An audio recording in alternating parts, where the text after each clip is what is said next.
The Our Race reality series was launched as a way to better understand the many cultures throughout our region.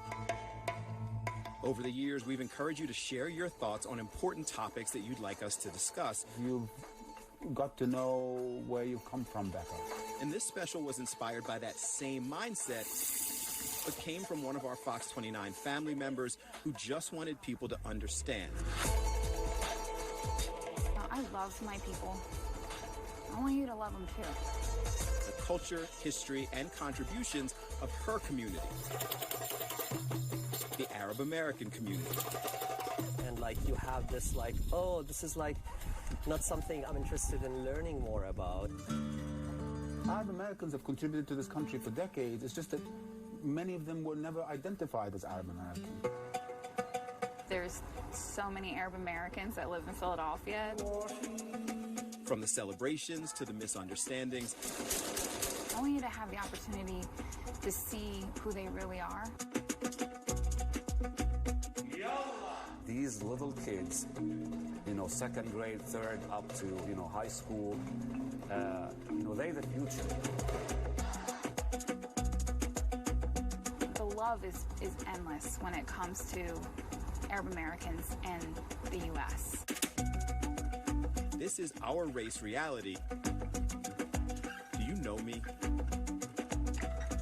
Hey everybody, I'm Bill Anderson. And I'm Jacqueline Jewell. You have seen her on mornings with us here at the station, but we decided to explore this special that you wanted to do. Yes. Tell me why. Well, Bill, I think it's important to do and learn a special about Arab Americans because they're my people, and I just want to create a safe space where everyone gets insight on who we are as a culture and who we are as a people, and hopefully that will make them feel more comfortable and feel safer around us. Do you feel like people don't? Definitely. I feel there is this air whenever we, tell people what we are ethnicity-wise, or even if they just straight up the bat recognize what we are, that maybe that makes them feel uncomfortable and unsafe, and given, the track record of what's in the media and how our history is with America, it definitely gives them some kind of uncomfortable feeling. Yeah. So that's what the Our Race reality series is. We try to explore cultures, we try to tell stories. Yeah. We learned a lot while we were putting this one together. We hope you will as well. I'm Jacqueline Jewell. I work at Fox 29 News in Philadelphia. I'm an assignment editor. I am an adjunct professor at Immaculata University. I teach broadcast performance. I'm also a mom of a beautiful boy. His name's Nicholas. Jackie Jewell, like many of the Fox 29 team, is part of our family atmosphere. We talk among each other like any work family, and occasionally the discussions become eye-opening. I was raised by an immigrant. My mom escaped the civil war that happened in Jordan. She is Palestinian, Lebanese, and Egyptian descent. And I was raised by her my whole life. I mean, it was hard, I'm not gonna lie. They had stationed a tanker outside of our house, and I still vividly see it and remember it. And we had 2 bombs in our house in the walls that didn't detonate. I remember seeing them as well. And it was shelled everywhere. So we lived in a bomb shelter for 8 days. It's bad. They had stationed a tanker outside our house. So then you come to the United States and you're blown away. I was born here, obviously, in America. Grew up in South Jersey. Because of my ethnicity and not really understanding who I was, it has definitely left a big hole. She shared with us one day the challenges that she's faced, both as an individual and as a member of a larger community that often feels misunderstood and misrepresented just going about their day-to-day existence.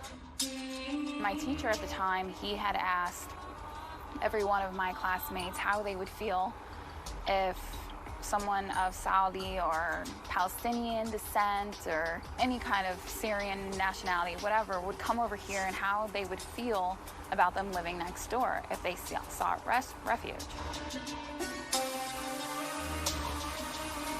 But every single one of them answered no. I wouldn't feel comfortable having a Saudi Arabian family living next door.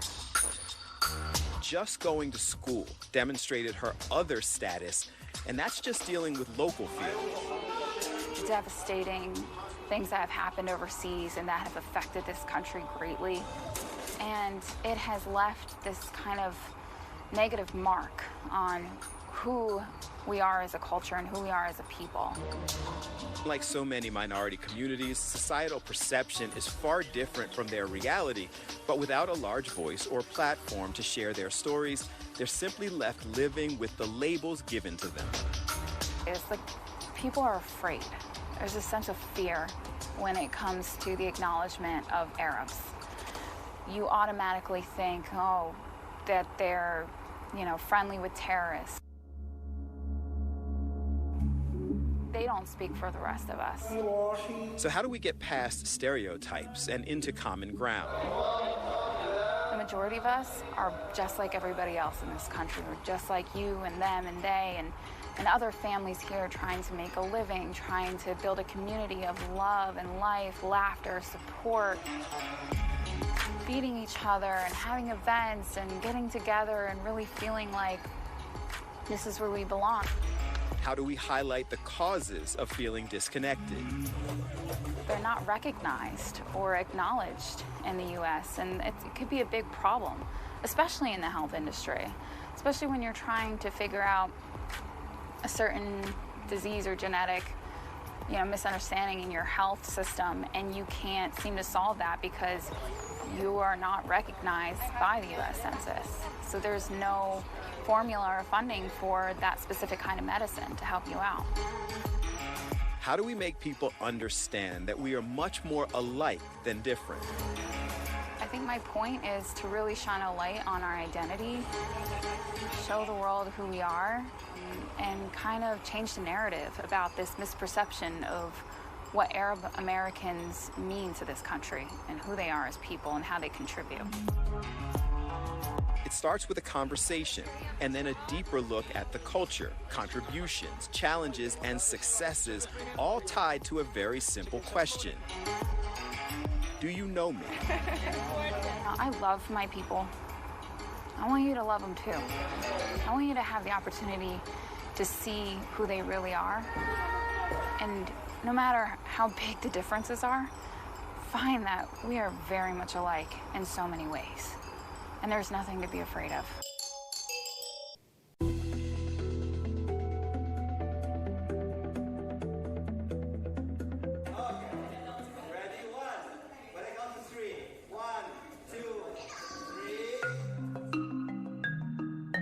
I noticed there's lots of misunderstanding about the way Arab culture is perceived. There's a lack of knowledge about what is the Arab culture. Arab culture is have shadow theater, have storytelling, have significant poetic tradition. Trying to build a community of love and life, laughter, support, feeding each other and having events and getting together and really feeling like this is where we belong, this is who we can identify as. There's a lot of great traditions about being in the Arab from there.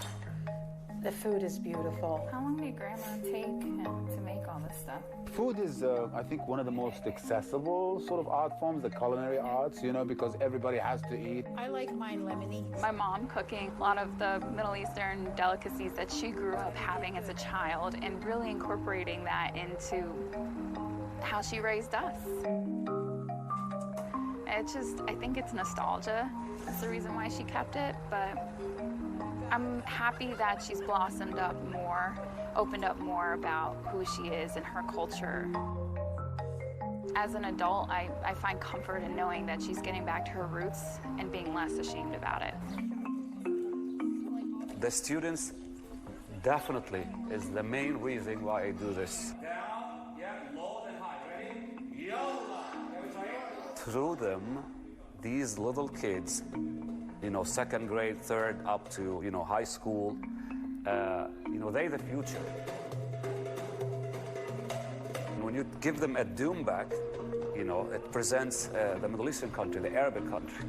This instrument is used in, you know, weddings, classical, you name it, they use it. And when I teach them this, I talk about the culture. So the main reason is definitely to spread the culture and the knowledge. The Al-Bustan has impacted my life profoundly. It's a culmination, my position, my function within the organization is a culmination of 20 years of arts programming related to concerns of the Arab American community, matters of civic participation, representation, equality, stereotypes, discrimination, and visibility, among other things.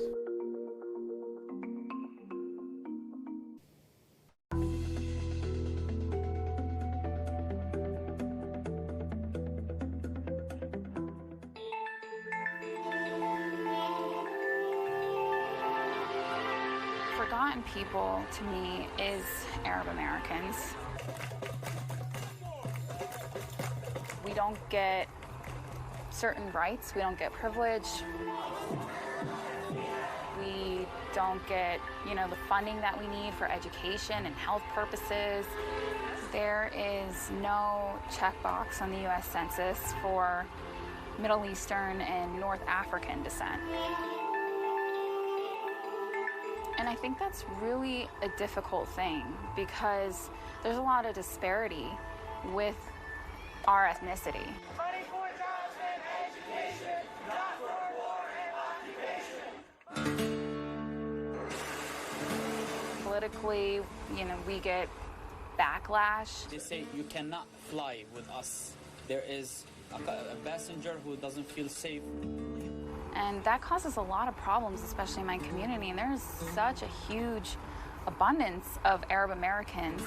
Therefore, whenever you are meeting any or you are having any encounter with Arab identity on the news, it's most likely political, that's like bleak and gloomy. People from Al-Qaeda in the Arabian Peninsula are talking about a major attack. So many desperate people were walking across the Hungarian border. Police had to shut down major highways. Lawmakers say the kind of terrorist chatter we're hearing now is very similar to what we heard before 9/11. And like you have this like, oh, this is like not something I'm interested in learning more about. Arab Americans have contributed to this country for decades. It's just that many of them were never identified as Arab Americans. We've been around for a while, we've contributed for a while, but maybe many of us Arab Americans have for reasons of expediency, passed as white. Especially since, and this is something I think a lot of, much of the American public doesn't realize, the conflation of Arab and Muslim. It is the case that the majority of Arabs in the United States still are Christian. However, more recent immigrants are predominantly Muslim, and their names often announce that. And so, you know, it arguably wouldn't be as feasible for them to pass as white and try to sort of gain acceptance in the society that way anyway. Hopefully they don't feel that they have to. And maybe Al-Bustan could be sort of an empowering voice in that regard. But at this point it's detrimental in that we know little about ourselves. Like, we don't even know what our population is in the United States exactly. We've got estimates. We don't know where they live. We don't know what the, you know, what their socioeconomic status is. There's a lot about ourselves that we don't know. No thanks to our not being sort of identified in the U.S. Census. We've moved from trying to persuade white people that, hey, we're not going to hurt you. You know, we're not all a bunch of murderers. You know, hey, we've got a lot more to offer. Trust us. Please come to us. We're to now I think, a more assertive, more self-confident posture. Like, we don't need to be apologetic. We wouldn't even begin to tolerate the notion that, like, we should all be, that anyone would consider that all of us are sort of inherently bad, inherently evil, inherently terroristic. We're past that. We're at the moment where we think we deserve to claim our place in American culture as contributing, integral component of it.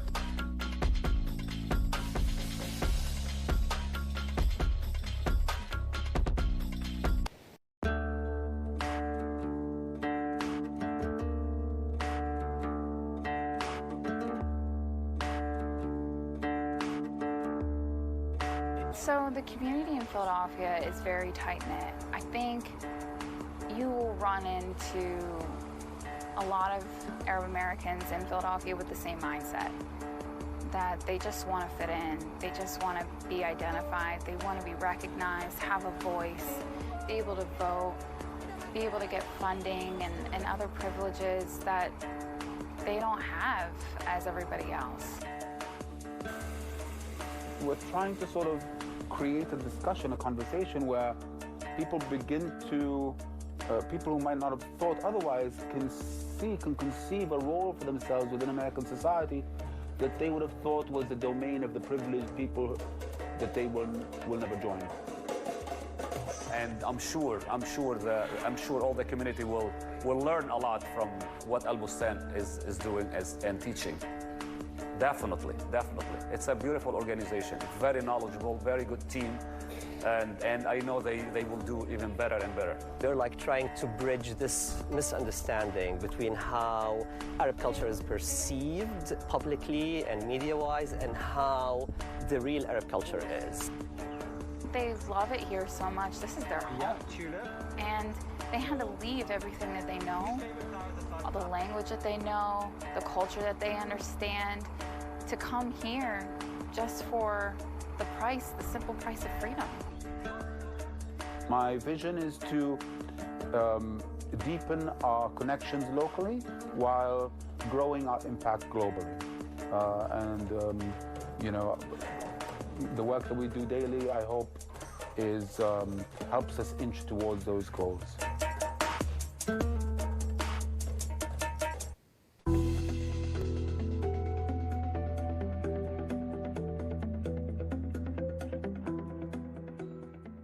All right, I feel like we should just exhale, like woosah, right? Yes, definitely. That was a lot. Yeah. You know, was it hard kind of going back and exploring the stereotypes, the beliefs, the things that people think?